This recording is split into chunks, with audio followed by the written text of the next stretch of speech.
welcome to my channel or welcome back to my channel.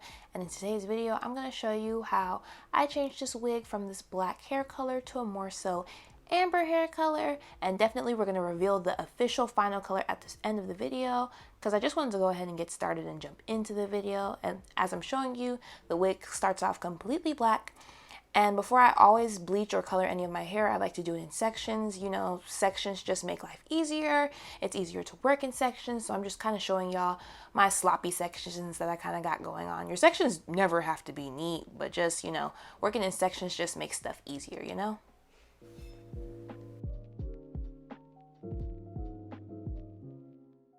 So I'm just going to use this BW2 bleaching powder from the brand Clairol, along with this 30 volume developer from Salon. And please excuse the mirrored image, you know, that's that front facing camera filming life for you.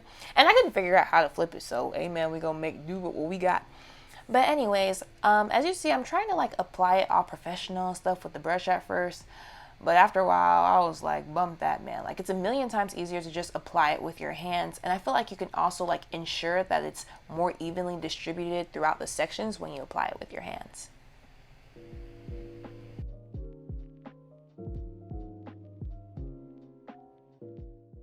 Just a little fun fact, this is the exact same wig from the Dula Hair Company that I did like a frontal install tutorial video on literally a year ago.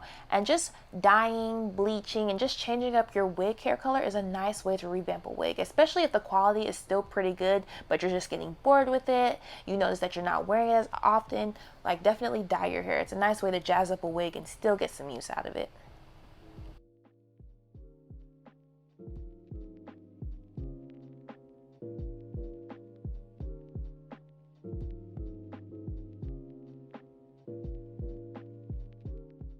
Now that I've applied bleach everywhere, I'm just checking and ensuring that like literally the entire wig is saturated, that I've missed no spots, because I'm telling you, them dark spots, they come back to bite you in the butt later on. But yeah, I'm just trying to make sure it's evenly and well coated. I'm trying to see how fast like the bottom is processing versus the top. I add bleach to like some places that might be drying out a little bit. And yeah, I'm just trying to make sure that everything's just well coated.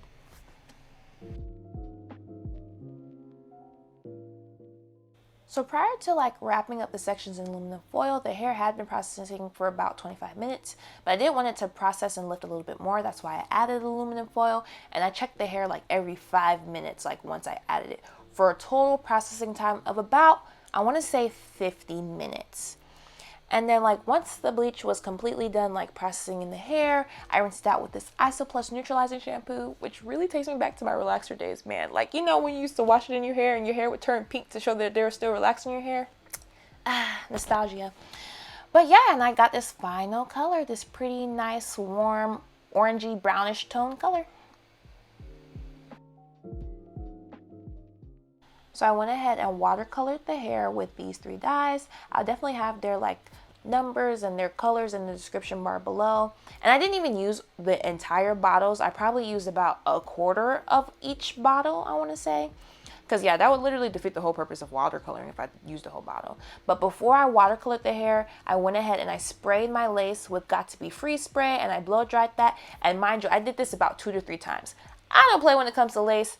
I don't have time to accidentally dye my lace, because trying to fix dyed lace is probably like a top 10 hardest thing to do in life. So yeah, I definitely went ahead and sprayed like the freeze dry spray on it about 3 to 4 times. 3 to 4? No, like 2 to 3 times, I want to say. Blow dried that, and then I went to work. And then you really want to make sure you massage that color like into the hair, and just make sure it gets into every like strand of the hair, like literally even open up the wig and make sure it gets into the middle parts, because that's like a place that's easily missed most of the times. And yeah, I literally probably spent like a decent 5 minutes just massaging the color into the hair, like before like letting it sit for about, I want to say 15 minutes. Yeah, I let it sit for about 15 minutes before I finally like rinsed out the hair and everything and poured out the water. And okay, so when it comes to dyeing hair, it's in your best interest to just let it dry overnight. But a girl was impatient. I really wanted to, you know, see my final results and everything, because you know you can't see the true color until it's dry. So I went ahead and blow dried it. I went ahead and straightened it. Don't do that. I did it, but you shouldn't do that if you're trying to really protect the integrity of your hair. But this was an old wig too, so it was already kind of not in the best shape. So I didn't mind adding extra damage to it, you know? And yeah, you see that bounce? You see that wave?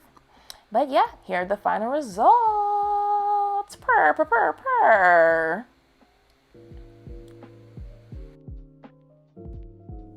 And that's all for today's video. Don't forget to like this video if you like this video, comment and subscribe if you feel obliged to, and I hope to see y'all next time.